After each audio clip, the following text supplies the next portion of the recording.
ये आपका semester wise होगा। क्या? Semester wise. एक सेमेस्टर आपका 6 मंथ का होता है, तो फी पेमेंट हर आपको 6 महीने में एक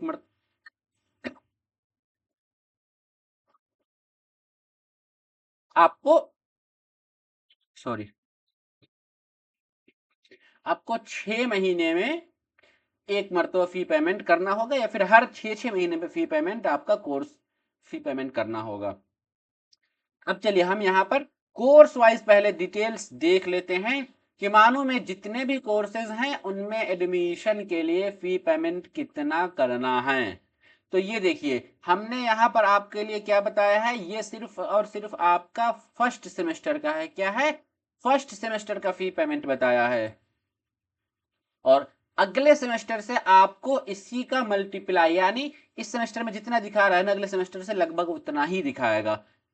सिर्फ फर्क एक ये होगा, वो हम आपको बताते हैं। जैसे ये MA journalism and mass communication वाला है, तो ये इसमें एडमिशन फी, ट्यूशन फी अलग अलग सारा डिवाइड किया हुआ है, आप उनको छोड़ दीजिए। सिर्फ और सिर्फ यहाँ पर आप डायरेक्ट आ जाइए जो रेड कलर वाला है उसमें, यानी total fee for boys at a time of admission. यानी फर्स्ट टाइम जब आपका एडमिशन हो रहा है, अगर आप एमए जर्नलिज्म मास कम्युनिकेशन में एडमिशन ले रहे हैं, तो 3850 रुपये बॉयज के लिए लगेगा और 1300 रुपये गर्ल्स के लिए लगेगा। आपको पता है कि गर्ल्स के लिए मानों में कंसेशन दिया गया हुआ है कोर्स फी के लिए, यानी फर्स्ट सेमेस्टर में उनका फी जो है, एडमिशन फी यानी ट्यूशन फी माफ है। सिर्फ बॉयज को जहां पर 3850 रुपये लग रहा है, गर्ल्स को सिर्फ 1300 रुपये लगेगा। लेकिन ये बात सिर्फ और सिर्फ क्या है, फर्स्ट सेमेस्टर की बात है। जब हम उसके बाद सेकेंड सेमेस्टर में जाएंगे ना, तो सेकेंड सेमेस्टर में सभी को बराबर ही पेमेंट करना होगा। और सेकेंड सेमेस्टर का लगभग आप यही मान के चलिए कि जो आपका ये 3850 दिखा रहा है, तो इतना ही होगा। एमएसडब्ल्यू में आपका 2750 फर्स्ट सेमेस्टर में बॉयज के लिए है और 1200 रुपये गर्ल्स के लिए है। और अगले सेमेस्टर से, यानी second, third, fourth, fifth, sixth, seventh, eighth, जो भी आपका अगर सेमेस्टर आता है, तो उन सभी में बॉयज और गर्ल्स का बिल्कुल यही बराबर ही हो जाता है। और यहाँ जो आपको ये फर्स्ट सेमेस्टर वाला दिखा रहा है ना, अगले सेमेस्टर से भी आपको इतना ही पेमेंट करना पड़ेगा। यहाँ पर ये एमएससी का दिया हुआ है, मैथमेटिक्स का, या फिर MSc chemistry, physics, botany, zoology वगैरह का है। सभी कोर्स का यहाँ पर फी दिया हुआ है। आप इस फी को यहाँ पर सीधे डायरेक्ट देख सकते हैं। बॉयज के लिए ये जो आपका रेड कलर वाला है, और ग्रीन वाला गर्ल्स के लिए है। और याद रखिए कि सिर्फ फर्स्ट सेमेस्टर का है। जैसे हम सेकेंड या फिर थर्ड सेमेस्टर, फोर्थ सेमेस्टर की बात करते हैं, तो ये जो बॉयज वाला दिखा रहा है ना, इतना ही पेमेंट लगभग आपको करना पड़ेगा गर्ल्स और बॉयज दोनों को। ठीक। अब चलिए, अब उसके बाद नेक्स्ट जो हम आपको बताएंगे कि मानो को आपको पता है कि एक सेंट्रल यूनिवर्सिटी यानी गवर्नमेंट यूनिवर्सिटी है, तो यहाँ पर रिजर्वेशन की जो पॉलिसी है वो भी फॉलो किया जाता है। रिजर्वेशन यानी सेंट्रल गवर्नमेंट जिन क्या कहते हैं कैटेगरीज में जिन के लिए कोटा फिक्स किया हुआ है, वो रिजर्वेशन मानो भी फॉलो करती है, उन सबको देती है। जैसे एससी, एसटी, ओबीसी या ईडब्ल्यूएस, पीडब्ल्यूडी वगैरह। यहाँ पर हम देख रहे हैं कि मानो में रिजर्वेशन किस कैटेगरी के लिए कितनी है। शेड्यूल कास्ट यानी एससी के लिए सीट 15% रिजर्व है। शेड्यूल ट्राइब यानी एसटी के लिए 5.5% सीट क्या है, रिजर्व है। अदर बैकवर्ड क्लास जिसको हम ओबीसी कहते हैं, ओबीसी क्लास के लिए कितने, 27% रिजर्व है। अब इसमें बिहार के बहुत सारे स्टूडेंट्स होंगे, वो कहते होंगे हम तो बीसी में आते हैं, हम तो ईबीसी में आते हैं, तो हम किस में जाएंगे। तो आपको पता होनी चाहिए कि वो आप ईबीसी, बीसी या एमबीसी भी बोलते हैं, ये सब आपका सिर्फ स्टेट लेवल पर है। सेंट्रल लेवल पर सिर्फ एक ही होता है, ओबीसी, और वो भी एनसीएल, नॉन क्रीमी लेयर वाला। तो ओबीसी कैटेगरी के लिए मानू में 27% रिजर्व है। ईडब्ल्यूएस इकोनॉमिकली वीकर सेक्शंस के लिए 10% सीट क्या है, रिजर्व है। अब यहां पर ये जो इतनी सीट रिजर्व है, इसका मतलब क्या हुआ। मान लेते हैं कि किसी भी कोर्स में अगर 50 सीट है, कितना है, 50 सीट है, तो उसमें से 15% सीट क्या होगा, रिजर्व हो जाएगा एससी के लिए। यानी आप इसका 7.5 कर लीजिए कि ये 7.5 सीट है कि इससे के लिए। अब एसटी की जब बात करेंगे तो 7.5 है, तो आप इसको बिल्कुल ही आधा कर लीजिए। ठीक है। अब वो जो आपका आ रहा है वो एसटी के लिए सीट है। 3.75,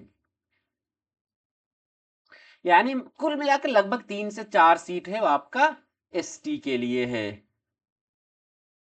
और अदर बैकवर्ड क्लास यानी ओबीसी के लिए टोटल कितनी सीटें हो जाएंगी? 50 में से तो 13.5 सीट हो जाएगी। क्या होगी? 13.5, मान लीजिए 13 या 14 सीट जो भी दिया जाए। इकोनॉमिकली वीकर सेक्शन ईडब्ल्यूएस के लिए अगर किसी सब्जेक्ट में 50 सीट है तो उसके लिए 5 सीट हो जाएगा। अब दूसरी चीज यहां पर देख लीजिए, वुमेन और पीडब्ल्यूडी, इन दोनों के लिए हॉरिजेंटल मोड ऑफ रिजर्वेशन है, यानी हॉरिजॉन्टल। जितनी भी सीटें हैं उसमें से 33% कम से कम वुमेन्स आनी चाहिए। कितना? 33%। और अगर पीडब्ल्यूडी है तो उसके लिए भी सीट कितना है? 5% रिजर्व होता है। जितनी भी सीटें हैं उसमें से वुमेन के और पीडब्ल्यूडी को 33% सीट दिया जाएगा।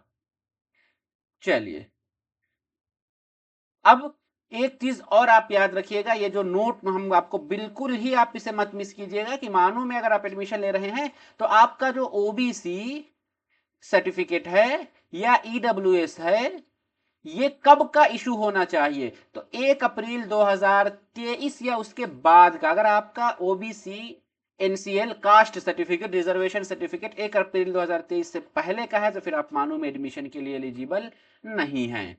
अब आप कैसे होंगे एलिजिबल? तो आप पहले अपना ओबीसी या ईडब्ल्यूएस सर्टिफिकेट बनवाइए, तब फॉर्म अप्लाई कीजिए। एक चीज और यहाँ की है, अब इस साल से यानी 2024 से मानो में एडमिशन के लिए आपको फॉर्म अप्लाई के टाइम ही अपना ओबीसी सर्टिफिकेट शो करना पड़ेगा। चलिए आगे बढ़ते हैं। अब हम रिजर्वेशन यहां पर वेटेज, क्वालिफाइंग और एज कंसेशन क्या है मालूम। ऊपर तो किसके लिए कितनी सीटें हैं वो बता दी गई थी। अब यह है कि कुछ चीजों है जहां पे छूट दिया गया हुआ है, यानी क्वालिफाइंग एग्जामिनेशन में 5% वुमेन के लिए, पीडब्ल्यूडी के लिए भी 5% है। यानी कि किसी कोर्स में अगर यह कहा गया है कि उसमें वही कैंडिडेट फॉर्म अप्लाई कर सकते हैं जिनका 50% मार्क्स हो, तो वहां पर अगर वो वुमेन है तो उनको 5% का रिलैक्सेशन यानी 55% तक भी वो, सॉरी 45% तक भी वो क्या होता है, फॉर्म अप्लाई कर सकते हैं। ठीक। और एज रिलैक्सेशन की बात अगर हम करेंगे तो 5 साल का वुमेन के लिए मानो में एज का रिलैक्सेशन दिया गया है, पीडब्ल्यूडी के लिए भी 5 साल का रिलैक्सेशन दिया गया हुआ है। एससी एसटी के लिए भी यानी नंबर में 5% का छूट है और 5% का ओबीसी एज रिलैक्सेशन है। उसी तरीके से ओबीसी अगर है तो ओबीसी कोटा के लिए मार्क्स में 5% का रिजर्वेशन है। यानी मान लेते हैं किसी कोर्स में ये कहा गया है कि इसमें जिन लोगों का 45% कम से कम मार्क्स हो वही एडमिशन ले सकते हैं, लेकिन अगर वो ओबीसी है तो उनको 40% पर भी एडमिशन मिल जाएगा। या फिर एज रिलैक्सेशन, यानी किसी कोर्स में अगर ये कहा गया है कि इसके लिए कम 30 साल से ज्यादा किसी का एज नहीं होना चाहिए, 30 साल से ज्यादा एज नहीं होना चाहिए, तो उसमें अगर कोई ओबीसी कैटेगरी का स्टूडेंट आ गया तो उसका 33 साल तक भी क्या होगा, एडमिशन हो जाएगा। ठीक है। चलिए, बाकी फी में भी आपको कंसेशन दिया गया, वो तो आपको बता ही दिया। अब नेक्स्ट देखते हैं कि मानो में किस, जितने भी मेरिट बेस पर कोर्सेज है उसमें किस कोर्स में कितनी सीटें हैं और उसके लिए एलिजिबिलिटी क्या है, कौन से लोग उस कोर्स में एडमिशन ले सकते हैं। ये पूरी लंबी फेहरिस्त है, बस मैं आपको सिर्फ बोल कर चला जाऊंगा। अगर आपको डिटेल्स में देखना है तो आप वीडियो को क्या कीजिएगा, स्किप करके एक मतलब स्क्रीनशॉट उसका ले लीजिए या फिर इसको आप देख सकते हैं। ठीक है। चलिए, मैं थोड़ा सा आप लोगों को अपना फोटो ये कर दूं।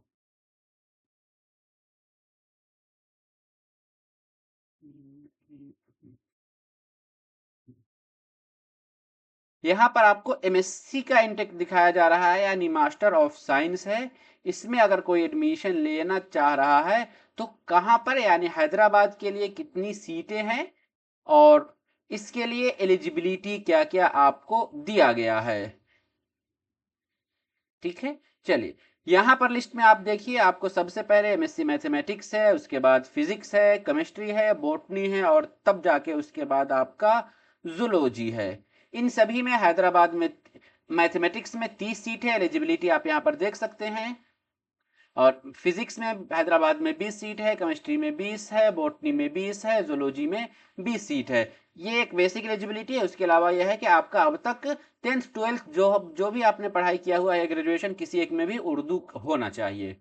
नेक्स्ट उसके बाद देखते हैं एमवोक है, यानी ये वोकेशनल कोर्स है। इसमें एमएलटी और एमआईटी दो है। हैदराबाद में 20 सीट है, दोनों के लिए 20-20 एलिजिबिलिटी आपका ये दिया हुआ है। नेक्स्ट है एमकॉम। एमकॉम के लिए हैदराबाद में 40 सीट है और एलिजिबिलिटी आप यहां पर पढ़ सकते हैं। MA journalism and mass communication है, इसकी अगर हम बात करेंगे तो 30 सीट है। इसमें दो तरह का आप है, एक नॉर्मल एंट्री है और दूसरा लिटरल एंट्री है। इसके लिए एलिजिबिलिटी आपको यहाँ पर दिया हुआ है, आप उसे देख सकते हैं। नॉर्मल के लिए 30 है और लिटरल एंट्री के लिए 10 सीटें हैं। एमएसडब्ल्यू की बात करेंगे तो एमएसडब्ल्यू की इनटेक कितनी है मानो में, तो 40 सीट है, ये हैदराबाद में है। एमए उर्दू के लिए कितनी सीटें हैं मानो में, तो उर्दू में आपको देख लीजिए कि मानो का 3 कैंपस, यानी मेन कैंपस हैदराबाद में 50, 30 लखनऊ में और 30 बडगाम यानी ये कश्मीर में, जम्मू कश्मीर में है। एलिजिबिलिटी आप यहां पर देख सकते हैं। एमए इंग्लिश की बात करेंगे तो ये भी आपका हैदराबाद में है, 60, 30 लखनऊ में और 30 आपका कश्मीर में। एलिजिबिलिटी आप इसे यहां पर देख सकते हैं। एमए अरबिक की बात करेंगे तो ये आपका सिर्फ और सिर्फ हैदराबाद और लखनऊ में है। हैदराबाद में 60 सीट है, लखनऊ में 30 सीट है। एलिजिबिलिटी आपको यहां पर दिया हुआ है। एमए पर्शियन की बात करेंगे तो फारसी में हैदराबाद में 30 सीट है, लखनऊ में 30 सीट है और बदगाम में यानी कश्मीर में भी 30 सीटें हैं। एलिजिबिलिटी आपको यहां पर ये दिया हुआ है। एमए हिंदी की अगर हम बात करेंगे तो एमए हिंदी में ये सिर्फ और सिर्फ आपका कहाँ है, हैदराबाद में है। और कितनी सीटें हैं, एलिजिबिलिटी क्या है, आपको यहां पर ये दिया हुआ है, आप उसे देख सकते हैं। चलिए आगे देखते हैं। एमए ट्रांसलेशन स्टडीज, इसमें 30 सीटें हैदराबाद में। एलिजिबिलिटी आप यहां पर देख सकते हैं। एमए वुमेन स्टडीज में 25 सीट है, कहाँ, ये और सिर्फ आपका ये हैदराबाद में है। एमए पब्लिक एडमिनिस्ट्रेशन की बात करेंगे, बहुत ही अच्छा कोर्स है। जिन लोगों का भी क्या कहते हैं सोशल अवेयरनेस ज़्यादा बेहतर है या सोशल वर्क करना चाहते हैं, वो लोग पब्लिक एडमिन वाला कोर्स कर सकते हैं। इसमें 25 सीट है हैदराबाद के लिए। एमए सोशल वर्क भी बेहद बहुत अच्छा कोर्स है, ये हैदराबाद में इसके लिए 40 सीट है। एलिजिबिलिटी आपको ये दिया हुआ है। एमए इस्लामिक स्टडीज की जब हम बात करेंगे तो इसमें हैदराबाद में 30 सीट है, बडगाम यानी कश्मीर में 30 सीट है। एलिजिबिलिटी यहां पर है। एमए पॉलिटिकल साइंस में मानो में हैदराबाद में 40 सीटें हैं। एमए हिस्ट्री में हैदराबाद में सिर्फ कोर्स है और 30 सीट है। एमए सोशोलॉजी की अगर हम बात करेंगे तो इसमें ये सिर्फ और सिर्फ हैदराबाद में है और कितनी है, 25 सीटें हैं। एमए इकोनॉमिक्स की बात करेंगे तो ये कहाँ है, हैदराबाद में और इसकी में 25 सीट है। बडगाम में भी 25 सीटें हैं।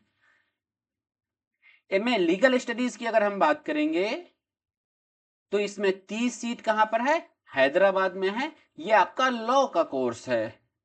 दूसरा आपका, अब उसके बाद नेक्स्ट हम अब कहां पर आ रहे हैं, हॉस्टल। ये बहुत इंपॉर्टेंट है हॉस्टल। लेकिन हॉस्टल से पहले भी एक चीज मुझे लगता है कि मिस कर रहा हूं, बहुत सारे लोग ढूंढेंगे। स्कॉलरशिप क्या है, स्कॉलरशिप क्या मानू में एडमिशन के लिए स्कॉलरशिप मिलता है जो बच्चे मानू में एडमिशन लेते हैं। हाँ, मानू में जिन लोगों का एडमिशन होता है स्कॉलरशिप, आप अगर किसी भी ऑर्गेनाइजेशन से, किसी भी इंस्टीट्यूशन से अगर स्कॉलरशिप हासिल करना चाह रहे हैं तो आप अप्लाई कर सकते हैं। मानो यानी यूनिवर्सिटी अपने लेवल पर उसको आपके फॉर्म को वेरीफाई करेगी या अपने ऑफिस से उसको फॉरवर्ड करेगी।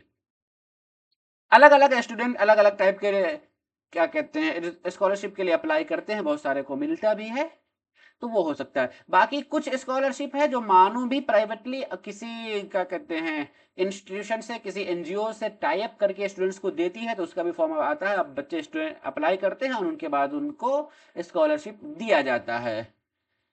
नेक्स्ट अब हमारा आपका क्या रहा है, हॉस्टल फी। हॉस्टल फी क्या है, तो मानो में आपको पता है कि हम आपको सिंपल बस ये समझाने की कोशिश कर रहे हैं कि एक साल में जो स्टूडेंट के लिए हॉस्टल फी लग रहा है ना, ये आपका पूरा हॉस्टल फी कितना है, 4500 रुपये है। क्या है, 4500 रुपये, जिसमें आप देख सकते हैं कि बहुत सारी चीजें अलग अलग इधर उधर करके दी गई हुई है, यानी हॉस्टल फी। और दूसरा उसके बाद तब आपका एडमिशन के टाइम, यहां पर आप एक चीज ये समझिए कि एडमिशन के टाइम आपको कितना लगेगा। एडमिशन के टाइम आपको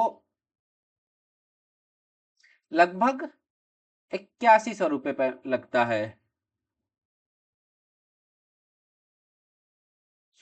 यहाँ पे क्या है, आपका 8600 रुपये है पेमेंट लगेगा, जो कि आपको हॉस्टल जिस टाइम अलॉट किया जाएगा तब। लेकिन इसमें से आप ये याद रखिएगा, जो 4500 रुपये है ना, यही आपका सिर्फ और सिर्फ हॉस्टल फी है। यानी ये हॉस्टल फी का 1 साल का आपका लिया जा रहा है। बाकी उसके अलावा आपको, अगर गर्ल्स है तो 2000 रुपये लगभग मंथली बिल आएगा, और बॉयज है तो उसको 2500 रुपये मंथली मेस का बिल आएगा। आप जितने महीने यूनिवर्सिटी में रहेंगे, हॉस्टल में खाएंगे पिएंगे, तो आपको उतने दिनों के लिए मंथली बिल आता है। अगर मंथली आपका 30 दिन है तो 30 दिन का, अगर आप 2-4 दिन के लिए घर जाते हैं तो उसके लिए आपका वो माइनस करके आएगा।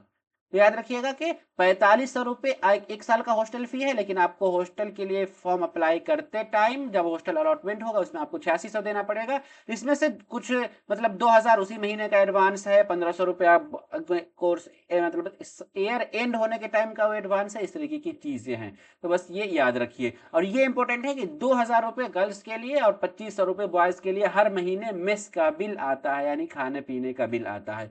अब उसके अलावा एक चीज और आप लोग को बता दूं कि जो आप लोग मिस कर रहे हैं, कि मानू में और क्या क्या फैसिलिटीज है। तो मानू एक सेंट्रल यूनिवर्सिटी है, और यहाँ बहुत सारे अलग अलग टाइप की फैसिलिटीज, यानी सेंट्रल यूनिवर्सिटी में आपका स्पोर्ट्स है, खेल कूद का फैसिलिटी है, जिम है, बहुत बड़ा प्ले ग्राउंड है, क्रिकेट टूर्नामेंट्स वगैरह या अलग अलग के टूर्नामेंट होते हैं। ईयरली आपको सालाना हॉस्टल फेस्ट होता है। बहुत सारी चीज़ें मौज मस्ती के लिए, पढ़ने के लिए, लिखने के लिए, लाइब्रेरी है, सारी एनएसएस है, और फिर एनसीसी वगैरह है, बहुत सारी चीज़ें हैं। ये सभी सारी फैसिलिटीज़ आपको मिलेंगी। तो चलिए, आज की इस वीडियो में यही सब बताना था। यानी मानो में जितने भी मेरिट बेस्ड के कोर्सेज हैं उनमें एडमिशन के लिए प्रोसेस क्या है, और फिर कौन कौन से कोर्सेज हैं, उसके लिए एलिजिबिलिटी क्या है, सीटी क्या है, उसके लिए एडमिशन फी कितना लगता है, पूरे कोर्स का फी कितना लगता है, और वो क्या सिर्फ हैदराबाद में है या और भी कहीं है,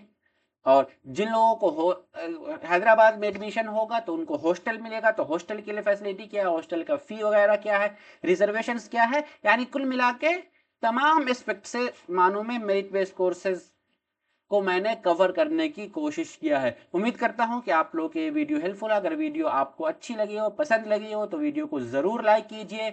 और अगर अभी तक आपने रिजवान ज़हीर यूट्यूब चैनल को सब्सक्राइब नहीं किया तो ज़रूर सब्सक्राइब कीजिए, और बेल आइकन को भी प्रेस कर दीजिए, ताकि हमारी सभी वीडियो की नोटिफिकेशन आपको इजीली मिलती रहे। तो चलिए, आज की इस वीडियो में दीजिए हमें इजाज़त। हम फिर मिलेंगे, तब तक के लिए शुक्रिया। अल्लाह हाफिज़।